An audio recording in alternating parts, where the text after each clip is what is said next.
As the official healthcare provider of Minnesota United, Aline Health is focused on keeping our loons in top condition. And with expertise in orthopedics, sports medicine, heart care, and more, Aline has the team to keep your family in the game too. The experts at Aline Health take the time to get to know you as a whole person, helping you achieve wellness for your mind, body, and spirit. It's an altogether better kind of healthcare. Learn more at alinehealth.org.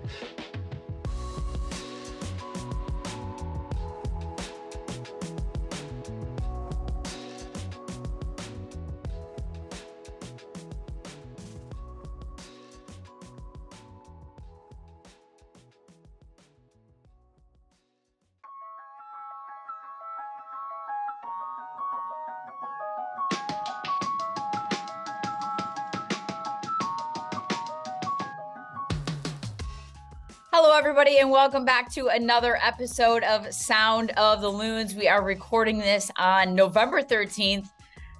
I'm pretty sure it's Monday. I feel like every week I'm like, what day is it? Normally we do these on Tuesdays, so I have to always double check where I am, what city I'm in, what day it is. I'm sure Paul Tenorio, the senior writer for The Athletic, who's joining me today, feels very much the same way. Am I right, Paul? I think it's a bad time. I had to stop when you said it's Monday and think like, is it Monday? Yeah, it's Monday. Okay, it's Monday. That's like I had someone say to me the other day, have a good weekend. I'm like, is it Friday? He's like, yes. I'm like, oh, okay. Yes.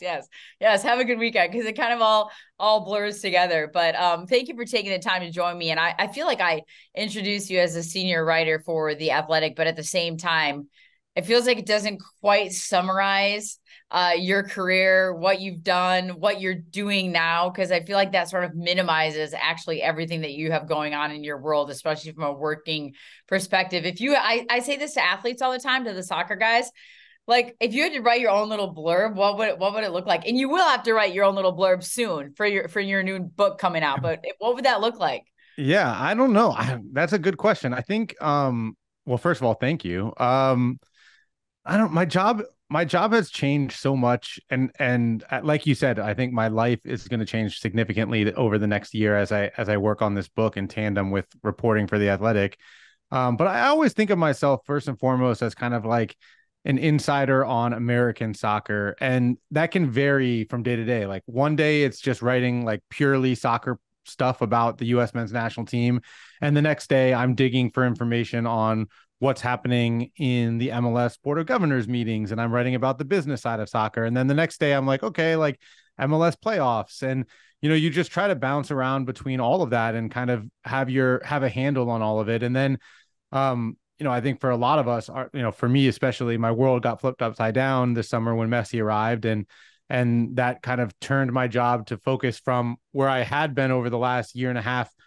I felt like more than anything, a U.S. men's national team reporter in the World Cup cycle. All of a sudden I was like pivoting, and I felt like I was just a Messi reporter for a while. And now, as you said, like now I'm doing this book on the Messi effect, and I love it because I think this book, the way I'm thinking of it, is a blend of like what I like to think of myself as, which is like I report about soccer and the sporting sides of it, and I report about the business of soccer and kind of all of the things that happen behind the scenes that impacts the product that we watch on the field every weekend.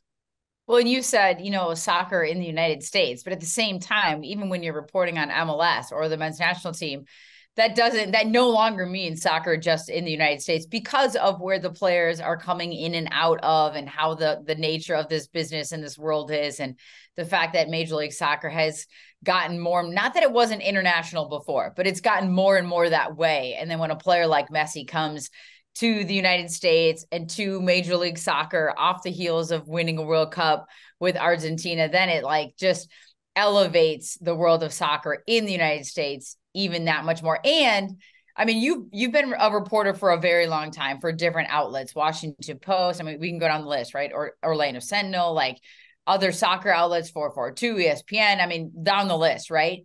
How has your world changed as a reporter just with social media, with the evolution of this industry of quote unquote journalism? Yeah, I'm chasing on that front. Like I was like, oh, I got to lock down on Twitter for a while. I was good. And now I'm like, my Instagram presence not good enough. I don't have a TikTok. Like I've got to like speed up. And that's I guess I'm, a signal that I'm getting older, that I need to like create more of a presence on social media. But you're right. Like when we talk about American soccer, like it's a global discussion now. Like, before Messi came, my plan for like what's the next step of growth in my career was to write about the globalization of the sport in the US and the impact of Americans in the global sport, not just the players like Tyler Adams and Christian Pulisic and Weston McKennie and Yunus Musa and all these players that have gone overseas to play, but also the owners that are there, American owners, whether you're talking about Todd Bowley at Chelsea or you go on down the list to owners of smaller clubs. Like last year, this is a story I was starting to work on again before kind of all of the things that happened with Messi. But like last year in England, every single team that got promoted from one division to the next in England, there was an American owner represented somewhere among those clubs that were getting promoted, whether it was from League Two to League One or League One to the Championship or Championship to Premier League. And I think that speaks to how much more of an influence Americans have in the sport than any of us realize. And so, yeah, I mean, there's no escaping it. There's no place to stop. Like if I'm not writing a story, you're right. Like you've got to keep your phone in your hand, watching on Twitter, making sure you're not missing something that's happening. I wake up in the morning because I work at the Athletic, where we have the Athletic UK, which is this enormous team in based in Europe and mostly in England. But I wake up every morning, my Slack already has like 40 messages from all the things that my colleagues are doing over there. So you're constantly plugged in. You're constantly trying to show that you're plugged in some way. And it's the fun part of it. It's also kind of the scary part of it. Like my life, I could never leave this job to go to a 9 to 5 because I don't know what that is. Like I don't know like how I would do it. Um, and that can be really fun. Like sometimes my work day is watching Messi, it play in Miami. And then sometimes it's like, oh, you'd like to have a weekend? Like, yeah, that's not going to happen. Like, what's a And weekend? oh, by the way, you have a family. Like, Right. I got two right? kids, 4 and 2.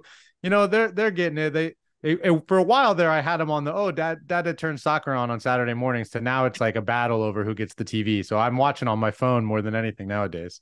Yeah, right. I mean, somebody's got to watch like Bubble Guppies and like Timu Mizumi or whatever. You know what I mean? You got to like divide and conquer with the time on the television. So I totally get it. And anytime you work in sports, it's 24/7. There is no such thing as an off season. There is no such thing as an off day. I mean, I remember covering sports even back when I covered NFL. Like nobody was allowed to take a vacation day during the season. It was like absolutely not. Like it wasn't even a question. You take your vacation days elsewhere. Like because and that was before everything blew up like it is today. And but I agree with you in the sense that this is like the fun part of it, but also the challenging part of it when you work in this industry. But yes, like you talk to other people and they're like, wait, you get to do what? Like I remember I used to cover baseball. They were like, I'm like, buddy, I'm not sitting in the stands with like a beer and a hot dog, like watching a game. It's a lot of time and energy. It's real work. So as awesome and as grateful you are for the job and the gig, it is real work. This isn't like, we don't want to minimize what it is that you're doing and the time you're putting in.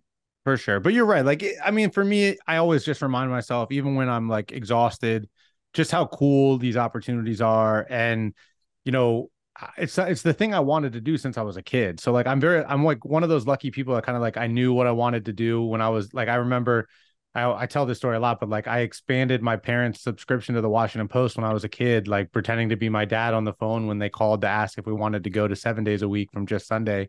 And I Like used on to a read. landline. Yeah, on the landline, I picked up, was like, hello, like I was my dad when I heard who it was. And I said, yeah, I'll take the 7 days a week.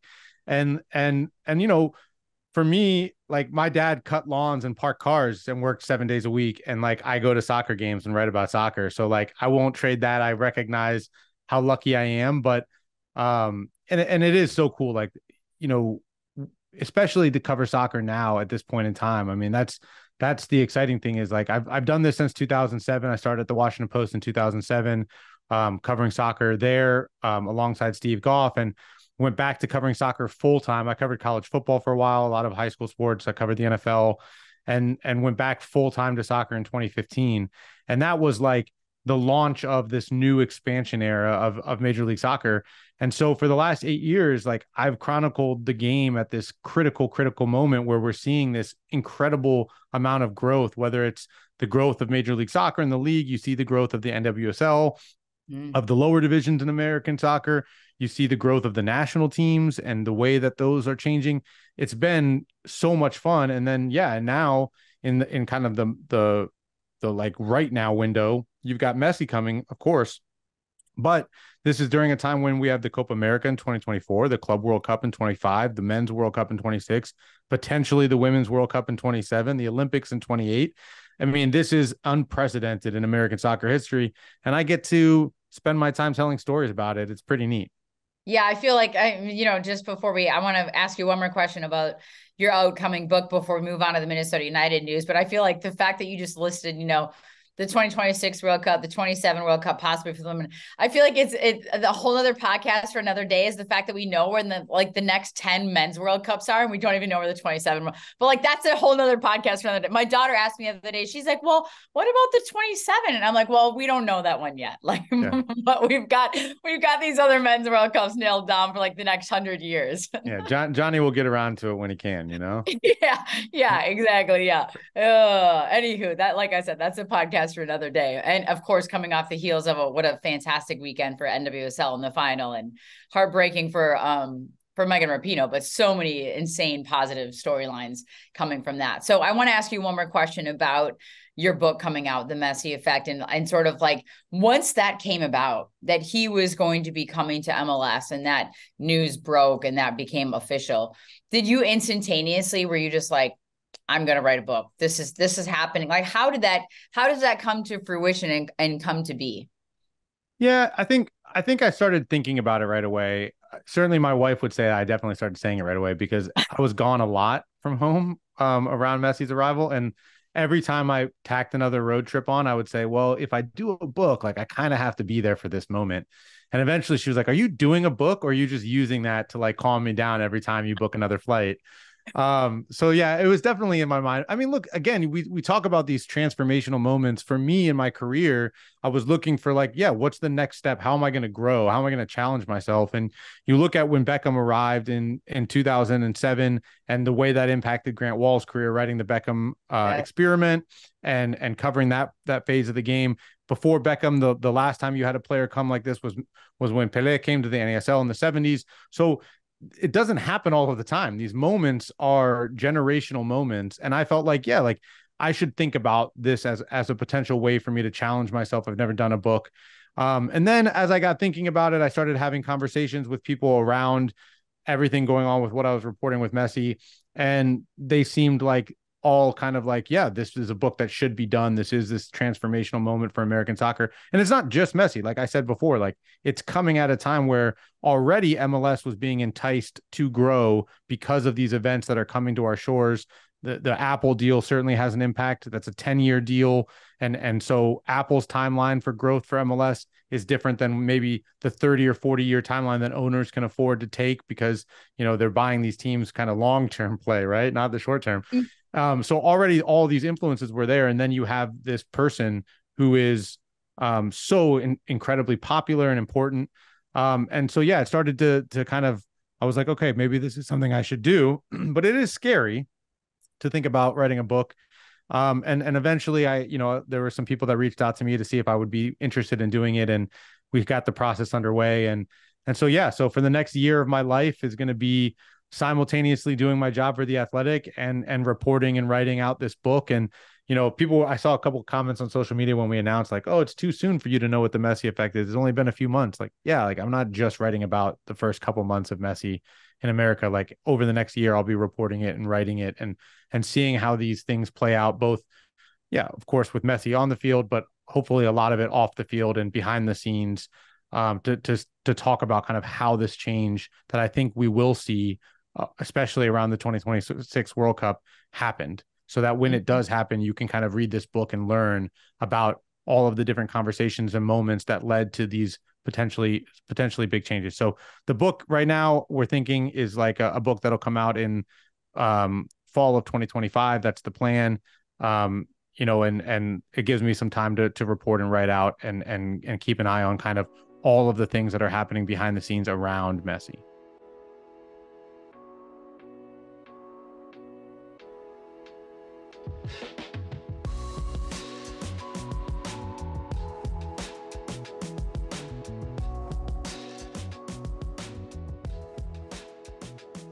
Looking for a way to get closer to your club? For just $25, Loons fans can join the Preserve, Minnesota United's official season ticket waitlist. Waiting usually isn't fun, but this waitlist comes with benefits.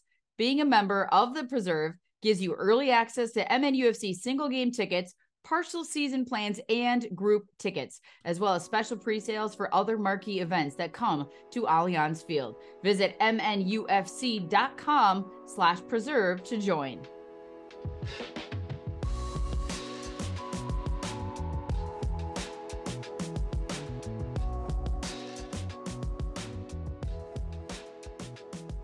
Right. And I think, a huge piece of just you as a reporter is, as you're out digging and finding all these things, some things seem obvious, right? But some things not so much. So when in your line of work, in your career, and especially now with the breaking news aspect, and like you just broke the Minnesota United news last week, Khaled Ahmad, I want to make sure I get that right. And so, even doing the Minnesota United podcast, I'm always like asking Durkee, hey, so what's the pronunciation? And all these different on the players and whatnot. And until sometimes you hear them say the name themselves, you just want to make sure you do it justice and get it right. But when you broke that news that he was going to be joining Minnesota United, you and Tom Bogert, like, how does that come about? What was sort of the initial reactions? Like, what is your take on that decision from a sporting side for Minnesota United when you hear breaking news for all sorts of teams? Do you have a personal sort of opinion and feeling on things, or you just report? Of course. I think, first of all, our job, I think the simplest way to put it is just to have as many conversations as we can have. And I've always looked at it as like build relationships. Like relationships are the life. That's what gives my job life. Like if you don't have relationships, you're not going to last very long. And I always choose the relationship over the breaking news. And whether that's to my detriment sometimes or not, I think in the long term, that's the right way to go. And so as you have these conversations with people all around the league, you start to hear little bits of news and nuggets here and there, and you start to put pieces together. Oh, Minnesota's looking outside of the league for this hire. It sounds like, oh, okay. And then you start having more conversations like, oh, have you heard any names? And then eventually somebody knows something and you get a hold of it. And then you start to make those follow-up calls. And then you're kind of in breaking news mode. It's like, okay, I need to confirm this little nugget and get it out there. In this case, this was a name that wasn't unfamiliar to me. Khaled, he was a candidate for a job in MLS a couple years ago. I had learned about him then. And, what I remember from that job interview, or that he was a finalist for that job, was that he was very impressive during the process, that his knowledge of the league was very strong. He obviously has a lot of experience. He was working for City Football Group as their CONCACAF scout. And at first, of course, that led to player signings for City Football Group. And we've seen different player signings pre-NYCFC there. But of course, when NYCFC came along, that job took on even more importance because now you're helping to build a roster. And it's funny, I actually was doing a little bit of research on him when I was first kind of looking at this news, and I Googled his name just to kind of refresh my memory. And one of my own stories came up from back in the day where I interviewed Claudio Reyna about putting together the roster with NYCFC, and he was a big part of that. So I think that's always one thing I look at is, if you're coming from outside of the league as a hire, do you have knowledge of the league? Do you understand the intricacies of how these rules work? Because that's the trickiest part. Like finding good players, you can have a good eye no matter where you work, of course. But there are some aspects of MLS that are just function so differently than the rest of the world. And for me, the biggest thing is you get punished way more for your mistakes in Major League Soccer than you do elsewhere.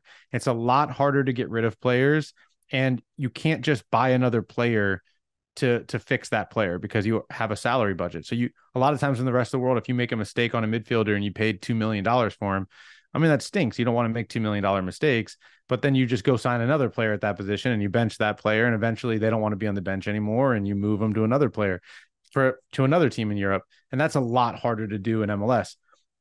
So the fact that he has experience working within those restrictions, I think is really, really important. That he has experience scouting CONCACAF specifically is really, really important. That he understands the value of balancing youth and domestic players with international players is really, really important.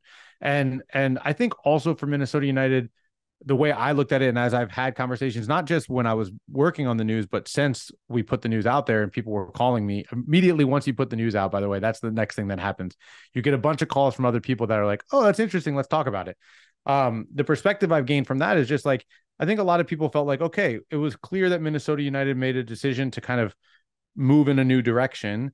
And this gives them a chance to kind of hit that restart button, hit the reset button, have somebody come in and run the sporting department from a new perspective. And I think that's a really big and important part of this move as well, is that, okay, like if you're going to make that change, what is that change going to look like? And for me, I think this is a really intriguing hire. And I think from everyone I've spoken to around the league right now, the perception is a very positive one, and that people are really interested to see kind of how Minnesota United now evolves from kind of the first phase of their existence. Well, and especially with the way the world works as far as what the sporting director, chief soccer officer, whatever we want to call these people that are in these roles that now have such an influence and clearly a hand in picking a head coach when that change has been made also. And then the next thing is timeline, right? I mean, he's still under contract, technically, to my knowledge, with Barnsley. And so, you know, there's two things there. One is, what does that timeline look like, which I don't know. I'm assuming Minnesota United is still working on, and I don't know what you know about that. And then second of all, the skeptics that may say, well, wait a minute, it was a lower division in Europe. Like what kind of knowledge can he bring to here? You just said some of his experience, his scouting, his knowledge of the league, which is so important because it's so crazy. The rosters, the salaries, everything, the way MLS functions is very different than anywhere else. So what can you take from those aspects? Well, yeah, first of all, I did get a call earlier today with someone asking me, like, do you know when Khaled El-Ahmad starts with Minnesota United or not? Like, I need to know when he's coming in. It sounds like from my reporting is that those conversations are still ongoing. As Barnsley said, like they want to, and I'm sure he wants to have things settled at Barnsley before he leaves. And Barnsley certainly wants to have his replacement in place before he leaves. The January transfer window is not that far off. They want to be able to make sure they're in the right place for that. And Minnesota United, the same thing. They need to hire a coach. They need to go through their January transfer window. So it's trying to strike the right balance there. I actually think like coming out of the lower divisions of England does give you a pretty good perspective on building a roster in Major League Soccer. Especially when you consider the experience at City Football Group. So when it comes to looking for DPs and finding U22 players, like when you're a scout for City Football Group and you're scouting a region, they don't have a budget. so you're looking for the guys that, like Zach Steffen would have been a DP in MLS as an example, because he was a $10 million transfer fee for Manchester City. Eric Palmer Brown would have been a U22 signing. So he understands how to kind of look for the different levels of talent. And I think when you're working in the lower divisions of England, you have more of a similar budget to Major League Soccer, to a lot of Major League Soccer teams, not in the overall budget, but if you took DPs out of the equation, it's not that far off from the rest of the budget. And so I think that for me is always like an undervalued part of front office strengths in Major League Soccer. Signing DPs is important. You can't miss on those. And I'm not trying to downplay that. Like you have to hit on your DPs. U22s for me are kind of an in-between space. I don't want to go too deep into my opinion on U22s, but needless to say, I think they're very high risk propositions that typically aren't going to help your team in the year that player comes in. But I don't want to spend too much time on it, but I'm a little less worried about U22s. I'm sure owners are a little more worried because it's their money, but from a practical perspective. And then you've got TAM players, you want to get right. But so much of MLS success, in my opinion, is depth, the rest of the roster. And you see that especially now when teams are playing 45, 50 games in a season with the Leagues Cup, with the expanded playoffs, with potentially Champions League, all these US Open Cup, all these different competitions, in addition to all the national team games that are coming in.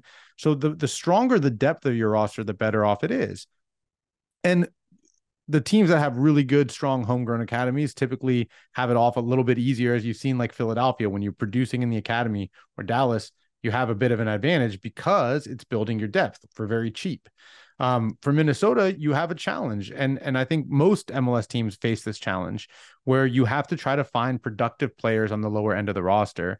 And so again, lower divisions of England, I think it's a similar mindset. Where can you find players who are going to help you win games that aren't at the very obvious levels of compensation.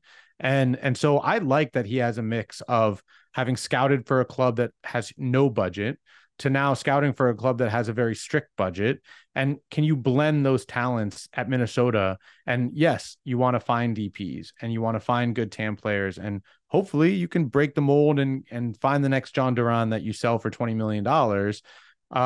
But can you watch MLS and say, okay, and I was just talking to another technical director in MLS about this earlier this morning.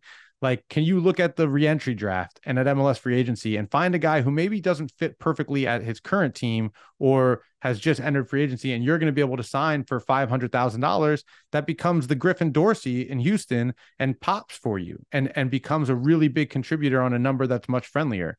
All of that matters in MLS, and that's the fun part of the job. That's why people come from abroad to MLS, because one, yes, they think the league is going to grow, and that's the line you hear all the time. But I think there's something about the challenge of putting together a roster under these restrictions that they kind of like. And I think anyone who plays, like I play like a ridiculously overcomplicated fantasy football league, like anytime you like do something like that, you understand that like puzzle piece part is the fun part. But is some of it too just you don't know until they're put in place and how it's all going to unfold? I mean, there is no, it's just like when you bring a player over from another league. I mean, just because they did something somewhere else. Because when I think about this, and you just mentioned John Duran, it's very similar, right? Like, okay, you make a lot of money off of signing, selling a guy, but what do you do with that money? Right. How do you No, reinvest sure. that? And, Dallas has sort of been ridiculed for quite some time for selling on young players that some didn't even make an impact on the first team before they sold them on. And then you maybe now are bringing in, now granted, they made the playoffs and whatnot, but you know what I mean? Like do you feel like with his pedigree, his qualities, his history, his resume, that he not only has sort of those scouting tools, but that sense of, what do I do with the money that I am getting for certain players that I sell on, or how do I make the most out of the value of each of those individuals? I think the biggest thing that he's going to have to do when he comes in is set a process. What does his process look like? And that's something we can't know. You would hope that Minnesota United would know that would be part of the interview process, right? Like, because there's a difference between scouting good players and building a team. You can sign good players that you can sell for money, and you can also scout good players that come in and you don't have a team that fits well together and you're not successful. Like John Duran got sold for $20 million. The Fire haven't made the playoffs in 4 years under this current regime, right? So it's not, having a good eye for a player doesn't always equate to having a good team. And for me, there's a big difference in skill sets there. Understanding how the pieces work together. And it starts with the most important task that you're going to have right now in Minnesota, which is hiring the coach.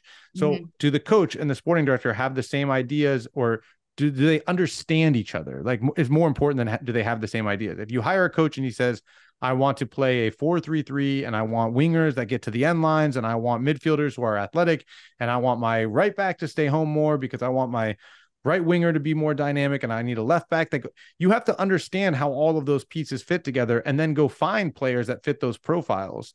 And I think when you look at historic success across the league, those are the teams that do that the best.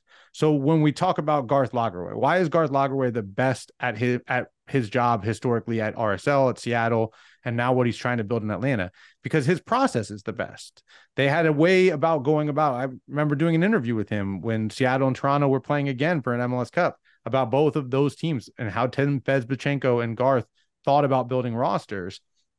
And when you hear about how much work goes into selecting a player, I mean, Garth said, like, my staff would hate me by the time we signed a DP because I required that it was a unanimous decision. And everyone had to go through this process of getting on the same page to say, yes, this is the player we want.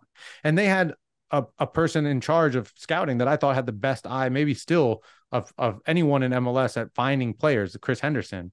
But it's like, can you take that skill and then apply it, right, to the team building portion? And so you don't really know that until you have your front office all together. So you're going to need your coach, you're going to need the staff that he'll build out once he gets here, all of that. And then once the process is in place, is everyone working together to understand, from the budget all the way down to what we see on the field. And that takes time too. You have a little bit of a leg up in that usually you're coming into a team that's I don't think Minnesota United is a total tear down and rebuild. So that helps a little bit and to speed up the process. But you really, I think for me, it's always about what is the process to build a team, not just can you find me a good player? Can you sign me a DP? A lot of people can do that. Can you show me your process of how you think about putting a team together, and how far does that vision go forward? How many seasons are you building the team for? Well, and also, oh, by the way, you already have a roster in place. Yeah. So you're talking about style of play, philosophy, like how you want this to look on the field. Like you have some players that are already in. You have a lot of players that are already in that were maybe brought in to play a specific style or a specific way. And if that's not the way that it matches up with, that's part of maybe the process of not turnover per se, but if you do have a very different style or philosophy or look that you want to achieve going forward, then how does that roster turn over the next few years? And how much patience does everybody have during that turnover and that transformational process to get to the winning? I mean, a lot of people now have a very short leash. I mean, we just saw, Montreal one season, right? Hernán Lozada. So I want to ask you that about the coaching search is how much pressure is there then to make the decision quickly on bringing him in from Barnsley, making that officially happen, the January, window, we talk about that. But there are so many MLS vacancies, head coaching vacancies heading into 2024. So is there pressure even more so, not just from an internal perspective to make these roster decisions and get going on what your style, philosophy, and ideas are, but just purely to find the head coach quicker, because there's a lot of teams out there looking for a head coach for next season. Yeah, definitely. I mean, and it depends on where you think you're going to look for a coach. Are you casting your net globally? Do you want somebody from outside of MLS to come in and coach? Do you want a domestic coach? I mean, I'm even interested in doing a story on the fact that there are some really good coaches in the lower divisions that just don't get looks in Major League Soccer. So, I think, of course, the speed at which you make this hire is going to be important. And the speed at which you get this front office together in Minnesota working together is really important, because not only do we have the January window, but before that, you've got the things I mentioned before. You've got the super draft, you've got free agency, you've got the reentry draft. These can be really important pieces of building out a team. And to your point, you have a lot of a roster built already. So it's not like it's an expansion roster where all of these things matter to the highest degree. But yeah, the sooner you get everyone in place, the better, because then you can start to execute that process and that vision. And just lastly on my questions for this hire for Minnesota United is where does this put then Minnesota United in your eyes? I mean, I get it. He's not done this role in MLS per se before, but what does this do for this club in this moment? How does it elevate where they were or where they ended 2022 to where they might be heading into, 2023, where they might be heading into 2024? Yeah, well, I think there's a lot that needs to be answered to know that. I think the hope is like, okay, our expectation is we've been a team that's been making the playoffs consistently, obviously just missed the playoffs this year, but we want to now be a team that's contending every year.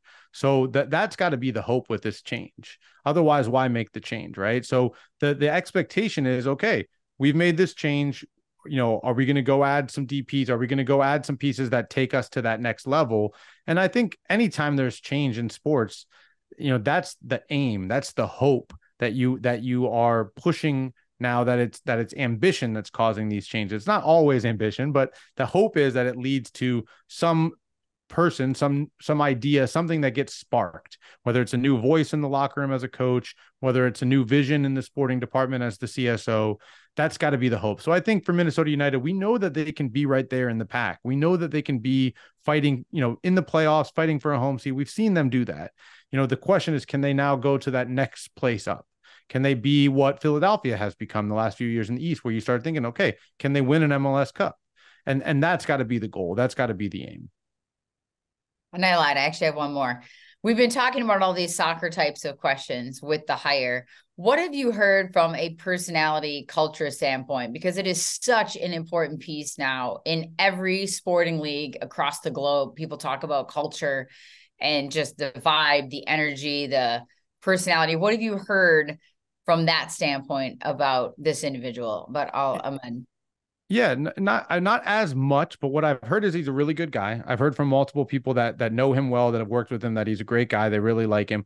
I think one of my favorite parts of this hire is that he has ties to the Midwest, the American Midwest. It's like, how perfect is that for Minnesota United? Like, you have this person who's like, okay, like checking the box, like City Football Group, CONCACAF scout for City Football Group, like Barnsley CEO. Oh, also he played soccer at UW Milwaukee. Like, Which wait, is what? where Manny Lagos played. Like, it's just so I mean, funny to not me that sure, you right? have that connection. Like, it's so, like, it just shows that, and I think it, for a club like Minnesota United, that matters. Like, they like to have that feeling of a local connection. So that part of it I really like. I hope to get to know him better as once he arrives, to get a chance to speak with him. But yeah, like I said, I mean, honestly, the conversations I've had since the announcement was made have been positive. That people really liked him. People have been very impressed by him in different interview processes that I know about. And so now it's a matter of kind of watching and waiting to see what he's able to do in Minnesota. Awesome. Well, thank you, Paul. I appreciate you taking the time. I know when I've talked to Tom before, he literally has to like put his phone in a drawer sometimes, like to get away from it all. So I appreciate you taking 35 minutes with me today, out of your busy schedule. And everybody keep an eye out. I mean, is it just Paul Tenorio on Twitter? Yep, just at Paul Tenorio on Twitter, Paul Tenorio Soccer on Instagram, and yeah, you can find me there. And soon, I'm sure I'll have a TikTok, but not today. Oh man, I don't know how your wife's gonna feel about that unless your like kids contribute to it, maybe. But it's a crazy enough world as is. Don't feel beholden to the social media, right? Yeah, I won't be dancing on TikTok, but maybe I'll have to do it for book talk. We'll see. Yeah, exactly. Speaking of book, Messi Effect coming out hopefully 2025. Right, is the hope, Yep. which would be Yep. perfect timing anyways, heading into the 2026 World Cup. And I'm sure between now and then, all sorts of stuff will be happening with Messi and what he does in this league and elsewhere. So thank you so much for taking the time, Paul. I really appreciate it. Yeah, thanks so much for having me.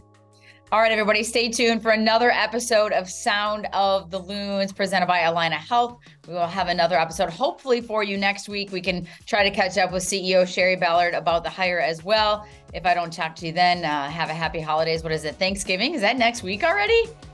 Turkey time. Holy smokes. All right, awesome. Thanks, everybody. Tune in next week.